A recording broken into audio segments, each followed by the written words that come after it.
सत्संगत जी बड़े प्रेम और सत्कार से कहना जी, धन निरंकार जी। दास विनती कर रहा है, कोई त्रुटि हो तो क्षमा कीजिएगा सत्संगत जी। दास को बोलने तक नहीं आता था, लेकिन बोलते बोलते इतना बोल लेता है सत्संगत जी। मैं आशा करता हूँ आप इस वीडियो को अंत तक जरूर से जरूर देखिएगा, बड़ी अहम कृपा होगी सत्संगत जी। भगवान हमें माया की जाल में फंसाया हुआ है। एक तरफ से देखा जाए तो सब भ्रम के माया के जाल में बंधे हैं हम लोग, एक दूसरे से पति पत्नी के बंधन से। उसी में सत्संगत जी हमें थोड़ी सी समय निकाल करके भक्ति सुमिरन सेवा सत्संग कर लेनी चाहिए, जिसे चलिए हम स्टार्ट करते हैं आज के इस वीडियो में सत्संगत जी। सत्संग ही मात्र एक सहारा है सतगुरु को पाने का सत्संगत जी। जब तक आध्यात्मिक ज्ञान नहीं तब तक तो जीव माया में नशे में अपना उद्देश्य भूल चुका था। और जैसे ऊपर बताया है कि शराबी नशे में ज्येष्ठ महीने में कि गर्मी के दिन के दोपहर के समय धूप में पड़ा पड़ा पसीने व रेत में सना भी कर रहता है सत्संगत जी की मौज हो रहा है, परंतु नशा उतरने के बाद पता चलता है सत्संगत जी कि वे तो जंगल में पड़ा है, घर तो अभी दूर है। कबीर जी लिखते हैं सत्संगत जी, जरा ध्यान से सुनिएगा। कबीर यह माया माटी अपटी सब घट गन अड़ी, किस किस को समझाऊं या कौए भांग पड़ी सत्संगत जी। कहने का अर्थ है सत्संगत जी, अध्यात्म ज्ञान रूपी औषधि सेवन करने के जीव का नशा उतर जाता है, फिर वह भक्ति से सफ़र चल पड़ता है, क्योंकि उसे परमात्मा के पास पहुंचाना हो जो उसका अपना पिता है तथा वह सतलोक जीव का अपना घर है। यात्रा पर चलने वाला व्यक्ति सारे सामान को उठाकर नहीं चल सकता, केवल आवश्यक सामान लेकर यात्रा पर चल सकता है। इसी प्रकार भक्ति के सफ़र में सत्संगत जी अपने को हल्का होकर चलना होगा, तभी मंजिल को प्राप्त कर सकेंगे सत्संगत जी।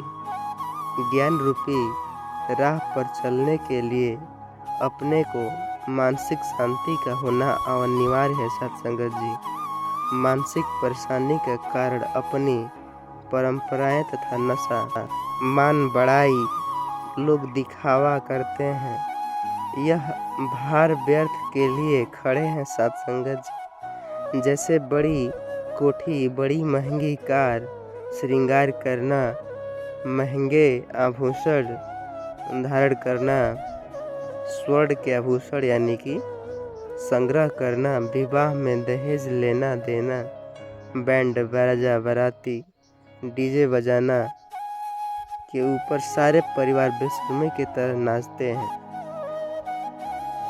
मृत्यु भोज करना, बच्चे के जन्म पर खुशियां मनाना, खुशी के अवसर पर पटाखे जलाना आदि आदि के भक्तों सफर में बाधक होने का कारण त्यागने पड़ेंगे सत्संगत जी। किसी के दिखावे में पड़ कर के और लोग कहते हैं कि फलाने के घर ये हो रहा है, हम भी अपने घर करेंगे। जैसे में सत्संगत जी बर्थडे पार्टी लोग परिवार में हाल ही में मना रहे हैं, तो कुछ घर की भी कहेंगी कि अजी सुनते हैं उनके घर में सत्संग बर्थडे पार्टी मन रहा है, हमारे घर में भी मनना चाहिए सत्संगत जी। कुछ इस प्रकार सुनने को मिलता है। तो सत्संगत जी हमें ऐसा नहीं करना है, लेकिन ये नहीं कहेंगे कि परिवार में उसके सब सत्संग कर रहे हैं, चलिए हम भी सत्संग में चलते हैं। सत्संगत जी एक प्रश्न है, एक सज्जन पुरुष ने कहा कि कोई नशा नहीं करता, सब बुराइयों से दूर रहें। दूसरे की बहन बेटी को अपनी समझता हूँ, कोई पाप नहीं करता, मुझे भक्ति को कोई आवश्यकता नहीं है। सत्संग में ऐसे ऐसे स्त्री पुरुष जाते हैं, दिख जाते को जो प्रत्येक बुराई करते थे बदनाम थे।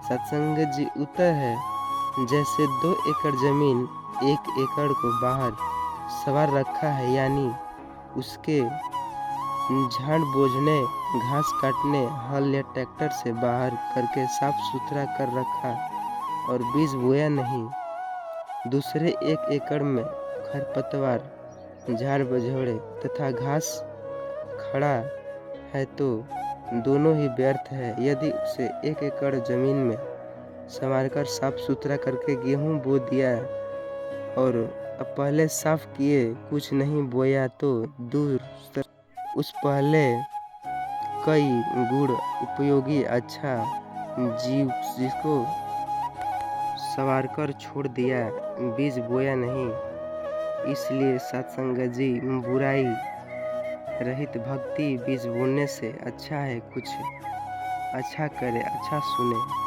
अच्छा किसी को संदेश दे सत्संग जी। सबर उसे है सबकी खबर, करता रह उसकी बंदगी, बदल देगा तेरा सतगुरु तेरी जिंदगी। क्योंकि सतगुरु के घर देर है लेकिन अंधेर नहीं सत्संगत जी। ईश्वर पर विश्वास है खुद से भी ज़्यादा, इतना भी गलती मुझसे हो सकती है किंतु ठाकुर से नहीं। कर्म अच्छे करेंगे तभी फल अच्छा मिलेगा। देर जरूर है ईश्वर के घर मगर अंधेर नहीं। कोई ईमानदार कष्ट क्यों भोगता है, कुछ सत्यनिष्ठ और कर्तव्यनिष्ठ संस्कारी व्यक्ति जो जब किसी बेईमान और कर्तव्य मुख व्यक्ति को सुख और ऐश्वर्यपूर्ण जीवन देते हुए देखते हैं तब ऐसे संस्कारी व्यक्ति के मन में ईश्वर से न्याय के प्रति शंका उत्पन्न हो जाती है। शंका के कारण अज्ञान होता है और इससे सत्संगत जी कष्ट अपने आप हमें मिलने लगती है। जैसे सतगुरु को प्रार्थना हमें रोज करनी चाहिए सत्संगत जी। इससे अपने कष्ट से जब तक ईश्वर के नाम जपते रहेंगे, प्रभु के नाम जपते रहेंगे, निरंकार के नाम जपते रहेंगे, तब तक आप इस कष्ट से मुक्त रहेंगे। अपने सुख के लिए दूसरों को कष्ट ना दें, सही मनुष्य पर दोषारोपण ना करें। स्वार्थ अनुचित व्यक्ति अनुसूचित है क्योंकि सुख और समृद्धि में वृद्धि तभी संभव है जब कर्म के कल्याण का भाव। सत्संगत जी दास विनती कर रहा है, इस चैनल पर नए हैं, चैनल सब्सक्राइब कीजिए और हाँ, कमेंट में धन निरंकार लिखना ना भूले सत्संगत जी।